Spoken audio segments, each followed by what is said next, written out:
Hi అండి. Welcome back to my channel Beeravalli vlogs. ఇవాల్టి special perfect cafe style tandoori veg grill sandwich. ఇది అన్ని శాండ్విచ్‌లో కన్నా చాలా ఎక్స్ట్రా టేస్టీగా ఉంటుంది. లోపల తందూరి మసాలా అండ్ ఎక్స్ట్రా ఫ్లేవర్స్‌తో చాలా స్పెషల్‌గా ఉంటుంది. సేమ్ నేను చెప్పిన ఈ ప్రాసెస్‌లో చేస్తే కెఫే స్టైల్ స్ట్రక్చర్ అండ్ అంతకన్నా ఎక్కువ టేస్టీగా ఉంటుంది. బట్ మీరు తందూరి మసాలాని ప్రిపేర్ చేసుకునేటప్పుడు సేమ్ ఇంగ్రీడియెంట్స్‌ని మిస్ చేయకుండా వేసుకొని ట్రై చేయండి. యాజ్ ఇట్ ఈస్ కెఫే స్టైల్లోలా పర్ఫెక్ట్‌గా టేస్ట్ వస్తుందండి. ఈ శాండ్విచ్‌ని మనం సింపుల్‌గా 2 స్టెప్స్‌లో ప్రిపేర్ చేసుకుందాం. స్టెప్ 1 తందూరి మసాలాని ప్రిపేర్ చేసుకోవాలి. సెకండ్ స్టెప్ స్టఫింగ్ కోసం వెజ్జెస్‌ని ప్రిపేర్ చేసుకోవటమేనండి. Okay, let's start the process. First మనం తందూరి మసాలాని రెడీ చేసుకోవటానికి ఒక బౌల్‌లో 1 టేబుల్ స్పూన్ ఆయిల్ వేసుకోవాలి. మీరు మస్టర్డ్ ఆయిల్‌తో చేసుకుంటే చాలా టేస్టీగా వస్తుందండి ఈ తందూరి మసాలా. లేకపోతే నార్మల్ ఏ ఆయిల్‌తో అయినా యూజ్ చేసుకోవచ్చు. ఇందులో 1 టేబుల్ స్పూన్ చిల్లీ పౌడర్ వేసుకొని బాగా మిక్స్ చేసుకోవాలి. ఇందులోనే 1 tablespoon dhania powder, 1 tablespoon jeera powder, half tea spoon amchur powder, అదే అండి డ్రై మ్యాంగో పౌడర్. ఇది అన్ని సూపర్ మార్కెట్‌లో కూడా అవైలబిలిటీ ఉంటుందండి.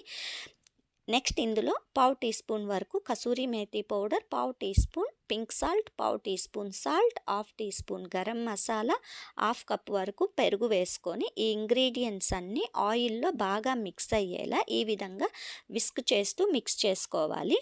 ఇలా మిక్స్ చేసుకున్న మసాలాలో హాఫ్ టీ స్పూన్ ఫ్రెష్గా గ్రైండ్ చేసిన ginger garlic paste and half tea spoon వరకు సెజ్వానా పేస్ట్ వేసుకొని మరొకసారి బాగా మిక్స్ చేసుకోవాలి. ఫైనల్‌గా తందూరి మసాలాకి స్మోకీ అరోమా ఫ్లేవర్ యాడ్ అవ్వటం కోసం ఒక చిన్న కప్‌లో హీట్ చేసిన కోల్ వేసుకొని దాని మీద కొంచెం నెయ్యి లేదా బటర్ వేసుకొని ఇలా లిడ్‌తో కవర్ చేసుకోవాలి. స్మోక్ అంతా మసాలాకి యాడ్ అయ్యేలా 1 మినిట్ లిడ్ ఇలానే ఉంచాలండి. ఆ తర్వాత మూత తీసి కప్ తీసివేసుకోండి. అంతే, మన తందూరి మసాలా రెడీ అయిపోయిందండి. ఇది ఎయిర్ టైట్ కంటైనర్‌లో ఉంచి ఫ్రిడ్జ్‌లో పెట్టుకుంటే 15-20 డేస్ వరకు స్టోర్ చేసుకొని మీరు ఎప్పుడు శాండ్విచ్ చేసుకున్నా ఈ మసాలాని యూస్ చేసుకోవచ్చు. ఇప్పుడు మనం సెకండ్ స్టెప్ శాండ్విచ్ స్టఫింగ్ కోసం వేరే బౌల్ తీసుకొని ఇందులో సన్నగా చాప్ చేసిన 1 cup onions, 1 cup tomatoes, 1 cup capsicum, 1 cup కీరా, 1 cup paneer, half cup boil చేసిన స్వీట్ కార్న్, పావు టీ స్పూన్ సాల్ట్, పావు టీ స్పూన్ చాట్ మసాలా. ఇక్కడ చాట్ మసాలా అనేది ఒక స్పెషల్ టేస్ట్ వస్తుందండి. ఇదైతే మీరు స్కిప్ చేయొద్దు. కొంచెం మైనూజ్ని వేసుకొని ఫ్లేవర్స్ అన్నీ యాడ్ అయ్యేలా మిక్స్ చేసుకోవాలి. ఇక్కడ నేను వైట్ మైనూస్ యూస్ చేస్తున్నాను. మీరు కావాలనుకుంటే వేరే ఏ మైనూస్తో అయినా ప్రిపేర్ చేసుకోవచ్చు. బర్గర్ మైనూస్తో అయినా కానీ సేమ్ టేస్ట్ వస్తుందండి. ఇప్పుడు శాండ్విచ్ బ్రెడ్ని తీసుకొని ఇలా one side first butter apply చేసుకోవాలి. ఈ బటర్ని అప్లై చేసే ముందు ఫ్రిడ్జ్లో నుండి తీసివేసి రూమ్ టెంపరేచర్లో ఉంచిన తర్వాత ఇలా యూస్ చేసుకోవాలండి. ఇలా యూస్ చేసుకుంటే బటర్ అనేది కొంచెం సాఫ్ట్ అవుతుంది, అప్లై చేయటానికి ఈజీగా ఉంటుంది. ఇలా బటర్ అప్లై చేసిన తర్వాత మనం ముందుగా ప్రిపేర్ చేసి పెట్టుకున్న తందూరి సాస్ని ఇలా అప్లై చేసుకొని బ్రెడ్ మీద మనం రెడీ చేసుకున్న మిక్స్డ్ వెజిటేబుల్స్ని ఇలా స్టఫ్ చేసుకోవాలండి. మీకు ఎంత ఇష్టం ఉంటే వెజిటేబుల్స్ని అన్ని ఎక్కువగా వేసుకోవచ్చు. నెక్స్ట్ కొంచెం చీజ్ పీస్ వేసుకోవాలి.